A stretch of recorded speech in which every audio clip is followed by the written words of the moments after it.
A Igreja Evangélica Palavra da Cruz, em Sidrolândia, Mato Grosso do Sul, traz uma mensagem de fé ao seu coração.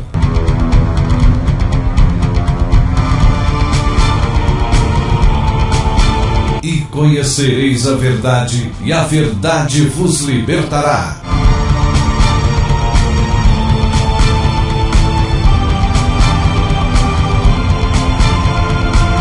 Palavra da Cruz. A apresentação: Pastor Cláudio Morandi.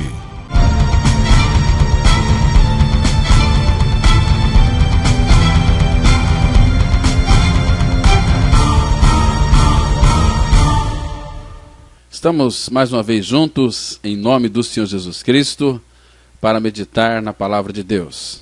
Que a graça e a paz do Senhor Jesus Cristo seja uma realidade espiritual na sua vida e na vida de todos os seus familiares. Eu quero convidá-los a estar abrindo as vossas Bíblias, em nome do Senhor Jesus Cristo, em 2 Coríntios, capítulo 5, versículo 14 e 15.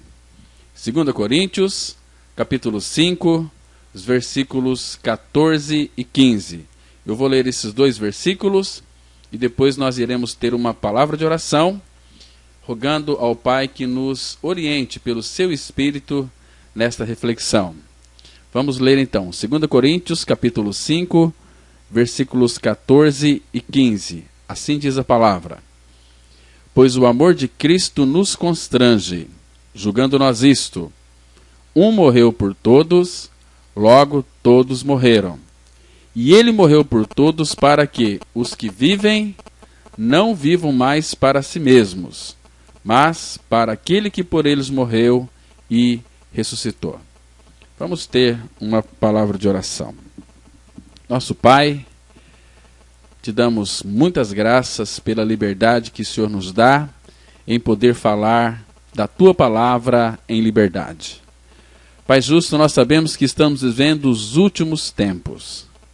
Eu te peço para que aqueles que ainda não foram regenerados, que ainda alimentam dúvidas em seus corações com relação ao seu novo nascimento, que pelo Teu Espírito, na meditação da Tua palavra que tem poder de dar vida àquilo que está morto, Pai, faça-os compreender, entender e guia-os pelo Teu Espírito à realidade espiritual da pessoa e da obra de Cristo. Faça essa obra, Pai, na vida de cada um de nós, nos edificando, nos restaurando, nos regenerando e nos alimentando com a verdade. Eu sei, ó Pai, que Tu mesmo não tem compromisso com nenhuma religião. Teu compromisso é com a verdade da Tua palavra. Por isso, nessa oportunidade, ministre aos nossos corações. Nós oramos em nome do Senhor Jesus Cristo. Amém. Queridos, esse texto aqui, ele é fundamental, pois ele vai nos mostrar que o amor de Cristo nos constrange, julgando nós isto: um morreu por todos. Quem é que morreu por todos? Jesus. Mas não para aí. Se um morreu por todos, logo todos morreram. E Jesus morreu por todos para que aqueles que estão vivos hoje não vivam mais para si, mas para aqueles que por eles morreu e ressuscitou. Quando fala aqui que todos morreram, não significa que são aqueles que estão debaixo aí dos 7 palmos. É para aqueles que estão hoje bem vivos, mas que creram que foram mortos na cruz com Cristo. Este aqui é o sentido desta palavra.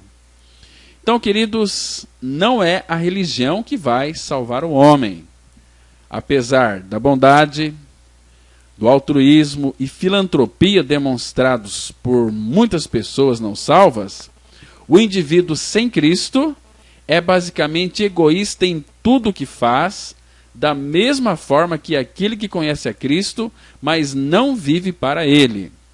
Pois nós também outrora éramos nécios, desobedientes, desgarrados, escravos de toda sorte de paixões e prazeres, vivendo em malícia, inveja, odiosos e odiando-nos uns aos outros.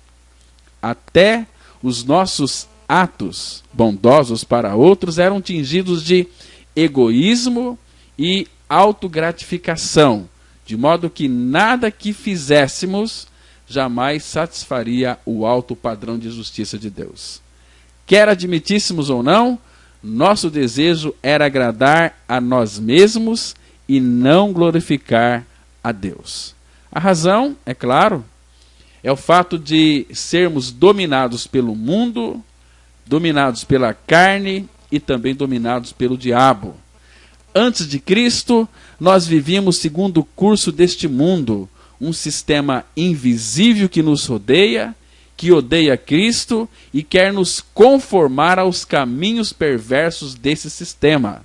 E a Bíblia diz: não vos conformeis com este século, com este mundo, mas transformai-vos pela renovação da vossa mente, para que experimenteis qual seja a boa, agradável e perfeita vontade de Deus. Romanos 12, versículo 2. Queridos, nós fomos sutilmente energizados pelo príncipe das potestades do ar, nós desobedecemos a Deus, mas julgamos ser livres para agir a nosso bel prazer. Nosso desejo era seguir as inclinações da carne, esquecendo que o pecado tem consequências finais terríveis. O nosso caminho antes de Cristo para nós era um caminho agradável, era um caminho bom, mas o seu final era de fato um caminho de morte. Mas graças ao Senhor, que um dia pela sua graça Ele abriu os nossos olhos para crermos que lá naquela cruz nós fomos atraídos no corpo de Cristo. E ali naquela cruz nós fomos inseridos nele, fomos crucificados e mortos. Mas pela ressurreição nós ganhamos uma nova vida, a vida de Cristo. Agora nós temos um novo mestre. Não vivemos mais para nós mesmos, e sim para o Salvador, que deu a si mesmo por mim e por você, lá naquela cruz sangrenta. Então, por nós termos nos achegado à cruz e confiado em Jesus Cristo, eu e você, nós fomos libertados do pecado, remidos do cativeiro da velha vida. Porque quando Jesus Cristo morreu na cruz, Ele derrotou todos os dominadores perversos que controlavam a nossa vida, o mundo, a carne e o diabo. Então, vamos começar aqui inicialmente com o mundo. Mundo é esse sistema de coisas dirigido por Satanás e que se opõe a Deus e ao seu povo. Por isso que a glória do Filho de Deus não está neste mundo, está na cruz. A glória para mim e para você é tão somente a cruz. Por quê? Porque o apóstolo Paulo, ele traz uma revelação para os nossos corações, lá na sua carta aos Gálatas, no capítulo 6, versículo 14. Presta atenção, que versículo lindo, maravilhoso nós temos aqui. Assim diz as Escrituras, Gálatas 6,14. Mas longe esteja de mim gloriar-me, senão na cruz de nosso Senhor Jesus Cristo, pela qual o mundo está crucificado para mim e eu para o mundo. Então, o que significa estar crucificado para o mundo? Significa que eu estou morto para o mundo. Então, Jesus na cruz, o mundo que estava crucificando ele, na realidade, era Jesus quem estava crucificando o mundo. E em sua grande vitória no Calvário, o nosso Senhor Jesus, ele derrotou o sistema mundial de modo que não temos mais de submeter-nos ao domínio dele. Se, como Demas, nós amamos o mundo, nós vamos voltar então gradualmente à escravidão, mas se tivermos o cuidado de obedecer o que nos diz lá em 1 João, lembra? 1 João capítulo 2, versículo de 15 a 17, nós não vamos experimentar a vitória. Porque em 1 João 2, de 15 a 17, a Bíblia diz assim: não ameis o mundo, nem as coisas que há no mundo. Se alguém amar o mundo, o amor do Pai não está nele. Porque tudo que há no mundo, a concupiscência da carne, a concupiscência dos olhos, a soberba da vida, não procede do Pai, mas procede do mundo. Ora, o mundo passa, bem como a sua concupiscência.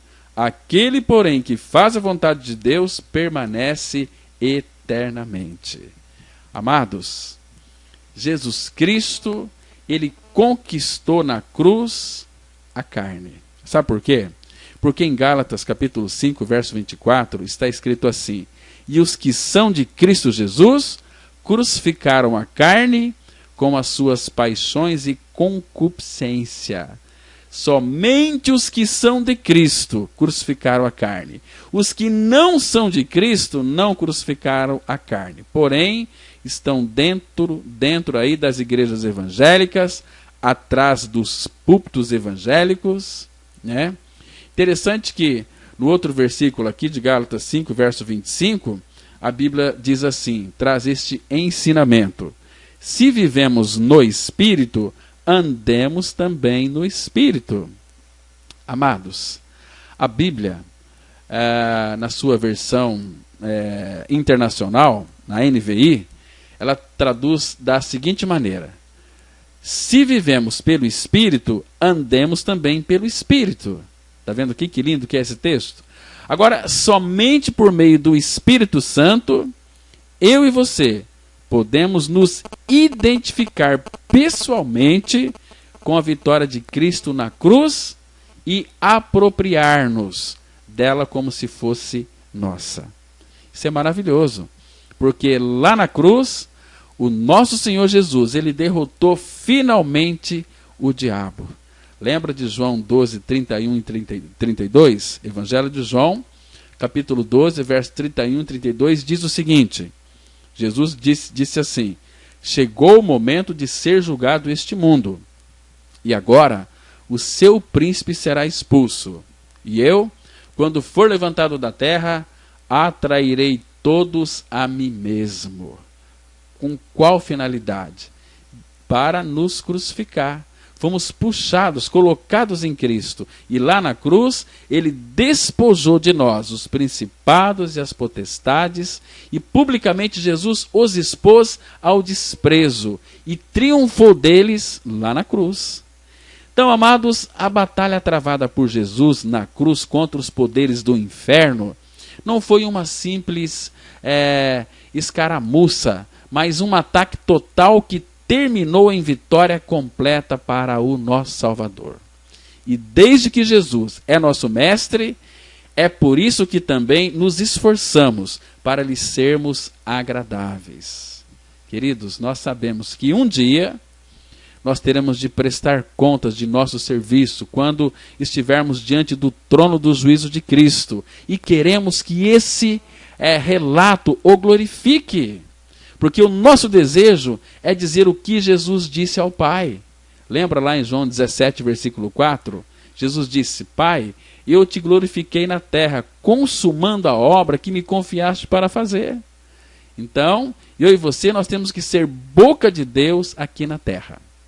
Mas para que nós sejamos boca de Deus, há uma necessidade de nós separarmos o santo do profano, porque se nós não separarmos o santo do profano, nós nunca poderemos ser boca de Deus. A Bíblia diz assim, em Jeremias capítulo 15, versículo 19: portanto, assim diz o Senhor: se tu te arrependeres, eu te farei voltar e estarás diante de mim. Se apartares o precioso do vil, serás a minha boca, e eles se tornarão a ti, mas tu não passarás para o lado deles. Quando é que nós vamos ser boca de Deus? Quando nós separarmos o vil do profano.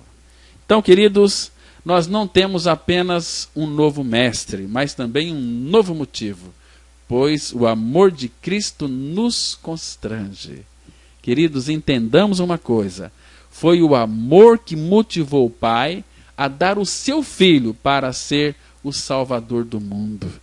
Porque Deus amou o mundo de tal maneira que deu o seu Filho unigênito, para que todo aquele que nele crê não pereça, mas tenha vida eterna. Foi pelo seu amor. E foi o amor que motivou o Filho a dar a sua vida pelos pecados do mundo. Meus irmãos, isto é maravilhoso. Você pode encontrar essa verdade. Eu quero ler para vocês aqui, no Evangelho de João, capítulo 15, no versículo 13. Olha que texto lindo. João 15, 13. Jesus disse assim: ninguém tem maior amor do que este, de dar a alguém a própria vida em favor dos meus amigos.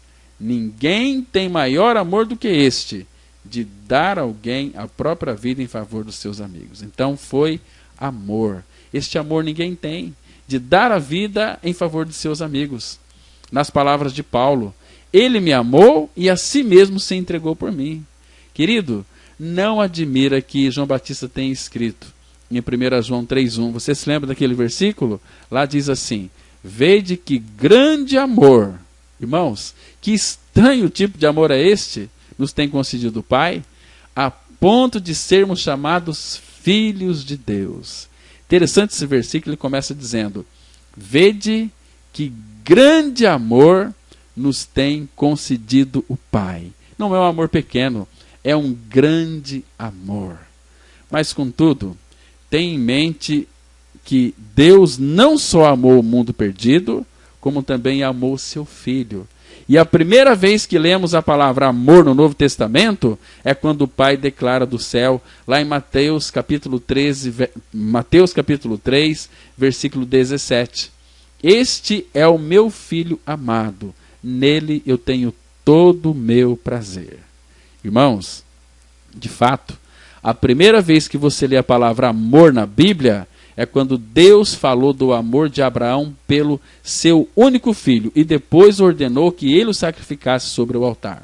Então o pai ama o filho.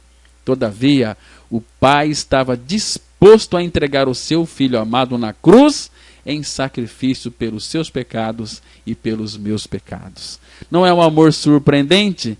Quem pode entender este amor? É um amor infinito que tu, meu Deus, morreste por mim.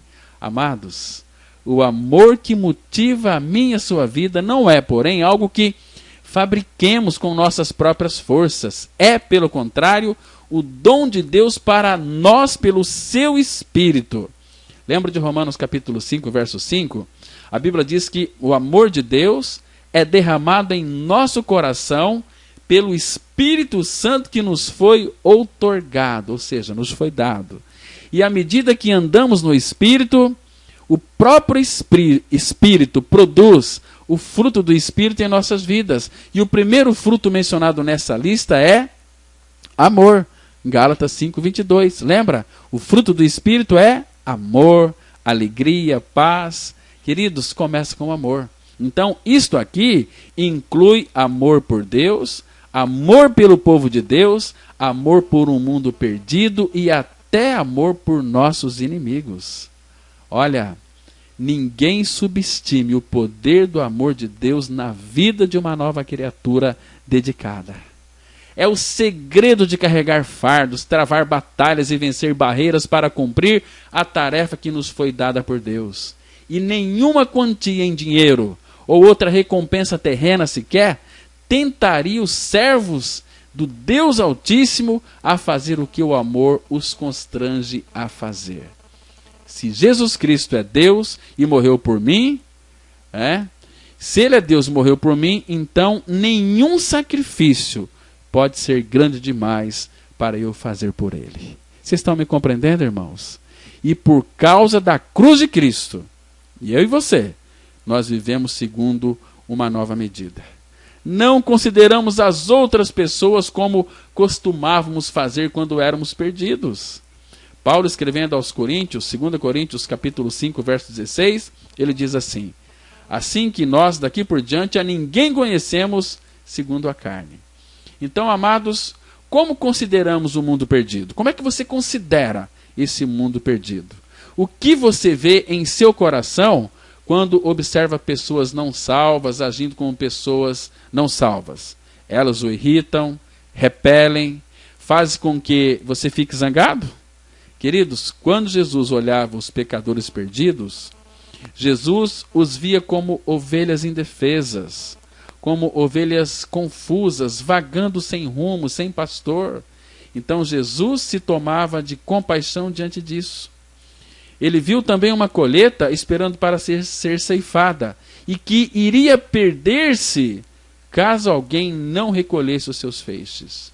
Jesus viu os pecadores como pacientes enfermos, necessitando do remédio que só o grande médico poderia prover. Amados, cheios de orgulho e desprezo, aqueles fariseus condenavam os pecadores e criticavam Jesus por dar-lhes atenção. Mas, movido pela compaixão, o nosso Senhor Jesus, ele acolheu os pecadores e até morreu por eles na cruz. Não só morreu por eles na cruz, mas levou todos nós, pecadores, a morrer com Cristo. Já estou crucificado com Cristo. Logo já não sou eu quem vive, mas Cristo vive em mim. Agora, se a nossa fé em Jesus Cristo nos isola dos que precisam dele, há algo errado com a nossa fé e também com o nosso amor. Porque nós vivemos segundo novos parâmetros. Nós não valorizamos as pessoas pelo que elas possuem ou pelo que podem fazer por nós, mas pelo que podem ser quando elas creem que morreram com Cristo e ressuscitaram com Cristo. Por isso que aquele texto de 2 Coríntios 5,17 ela é tão importante. E assim, se alguém está em Cristo, nova criatura é. As coisas velhas já passaram, eis que tudo se fez novo. Então, amados, se alguém está em Cristo, não é um mero crente. É uma nova criatura, é um santo, é um filho de Deus. Agora, se eu e você, se nós formos realmente constrangidos pelo amor, nós vamos ver então que cada pecador perdido que nós vamos encontrar, inclusive os que nos perseguem como candidatos, eles são candidatos à nova criação. Por isso que o Evangelho é as boas novas que não temos de continuar como somos. As pessoas, elas podem ser transformadas e tornar-se parte da nova criação. Amados, é trágico que grande parte das medidas vigentes em nosso mundo seja baseada no primeiro e não no segundo nascimento. As pessoas são julgadas por sua aparência física, por sua raça, por suas habilidades, riqueza, nacionalidade ou laços familiares. Agora, este tipo de medida cria orgulho, cria competição e divisão, porque todos os homens são criados iguais. Se aplica no que diz respeito à lei. Mas as pessoas não são todas iguais em outros aspectos. Umas são mais espertas, mais fortes, mais bem dotadas do que outras. Agora, medir as pessoas pela perspectiva humana e não pelo que Deus diz em sua palavra é convidar competição, orgulho e trazer divisão. O amor, ele vê potencial nas pessoas. Jesus Cristo disse a Simão Pedro, lá em João 1 verso 42, Tu és Simão, o filho de João, tu serás chamado Cefas, que quer dizer Pedro, ou seja, uma pedra, um pedregulho. Será que alguém da família de Pedro, ou algum de seus amigos, acreditava realmente que Simão era uma pedra? Isso não importa. Jesus acreditava, e mais tarde ele provou que tinha razão. Amados, o amor sempre traz à tona o que há de melhor em nós e em outros. O amor nunca desiste das pessoas, porque o amor tudo sofre, tudo crê, tudo espera, o amor tudo suporta. Apesar do lapsus de fé ocasionais de Pedro, o Senhor Jesus, ele continuou a amá-lo e desafiá-lo a amadurecer, a crescer, a se tornar um filho maduro na fé. O apóstolo Pedro, finalmente, ele compreendeu que o seu amor por Cristo era a coisa mais importante em sua vida. Jesus confrontou ele dizendo o seguinte: Simão, filho de João, amas-me mais do que estes outros? Queridos, quando nós avaliamos pessoas, a nossa tendência é sempre observar as aparências. Mas lembre-se de uma coisa: o nosso Senhor, ele olha para o coração, ele observa o coração. Nós investigamos o passado, Jesus prevê o futuro. Tanto Moisés quanto Jeremias estavam certos de que Deus tinha errado ao chamá-los para o seu serviço, mas Deus fez deles servos eficientes e Deus provou que ambos estavam errados, porque Deus chamou Gideão de homem valente antes que aquele lavrador amedrontado tivesse sequer dirigido um exército. E Gideão tornou-se um homem valente. Agora, irmãos, Deus não estava errado sobre Moisés, sobre Jeremias e Gideão, e não está errado sobre você e sobre eu. Porque, amados, quando nascemos de novo, nós pertencemos à nova criação. Nós vivemos sob um novo mandato e Deus nos deu o ministério da reconciliação para mim e para você. E isso nos torna embaixadores de Cristo. Como filhos de Deus em Cristo Jesus, nós estamos neste mundo para declarar a paz e não a guerra, e permitir que as pessoas saibam que Jesus pode consertar tudo o que o pecado destruiu.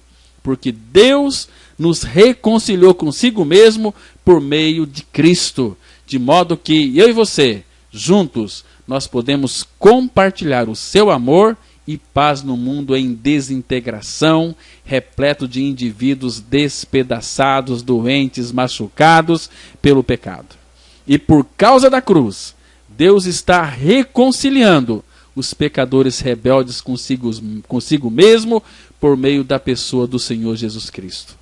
Mediante seu povo, ele apela o seguinte: reconciliai-vos com Deus. Amados, o Espírito e a noiva dizem: vem.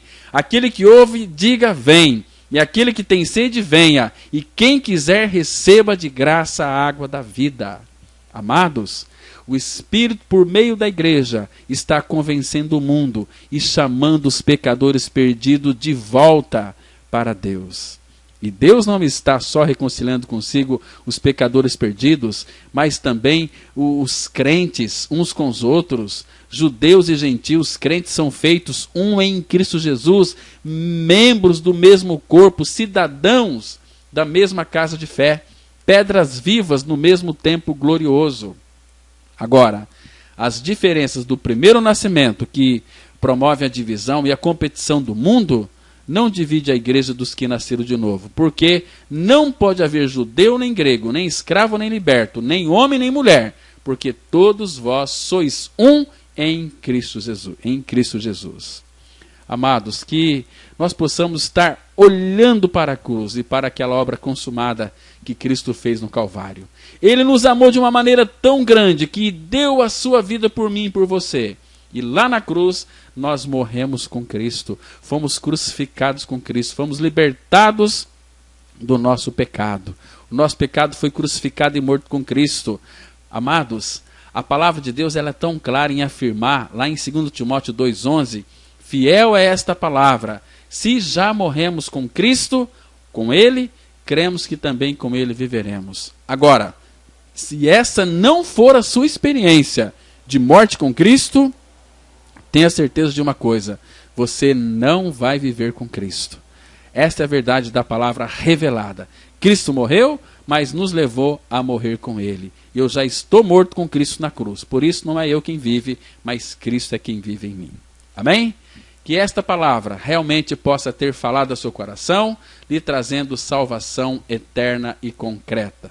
Que Deus te abençoe, que Deus revele a sua palavra, que Deus te ilumine, que Deus traga revelação ao seu coração para você crer na verdade da palavra de Deus. É a única maneira de nós sermos alcançados e termos a nossa salvação garantida e assegurada.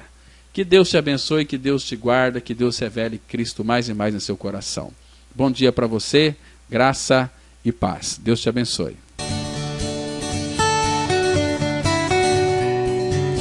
Se você se identificou com esta mensagem e quer saber mais sobre ela, ligue para o telefone 0 operadora 67 3272 4801 ou venha nos fazer uma visita na Rua Acre, número 260, no centro de Sidrolândia, Mato Grosso do Sul.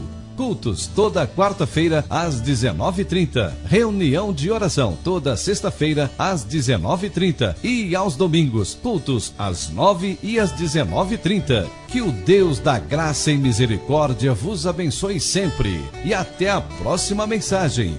Graça e paz.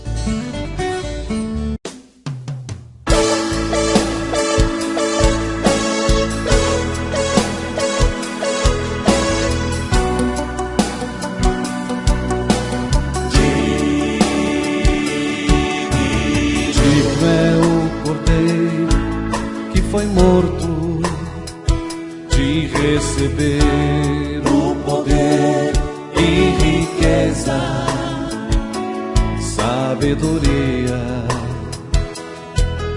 e força e honra e glória e louvor.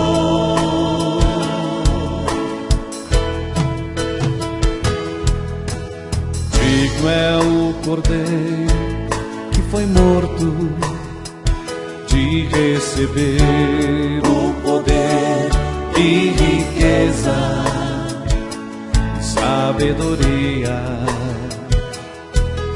e força e honra e glória e louvor.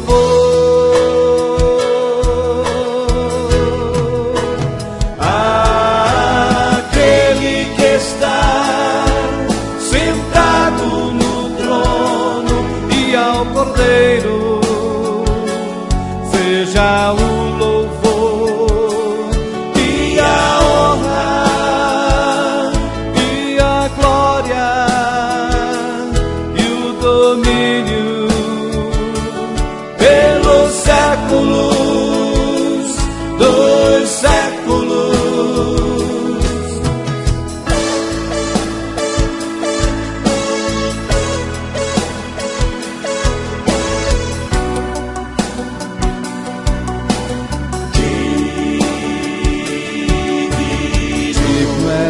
Cordeiro que foi morto, de receber o poder e riqueza, sabedoria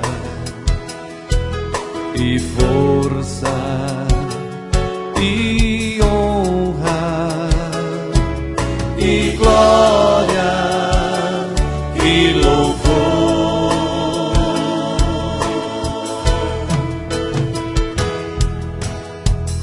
É o Cordeiro que foi morto, de receber o poder e riqueza, sabedoria e força e honra e glória e louvor.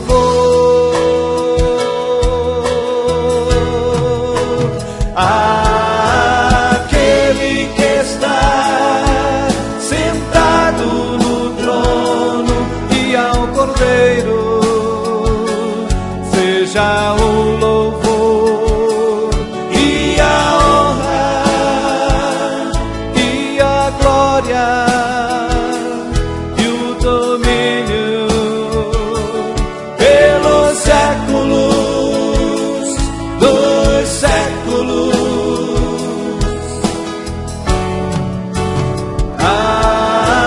Aquele que está sentado no trono e ao Cordeiro seja o louvor e a honra e a glória e o domínio pelos séculos dos séculos dos séculos.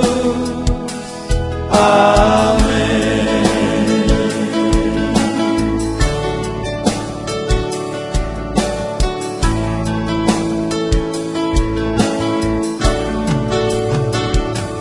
Amém.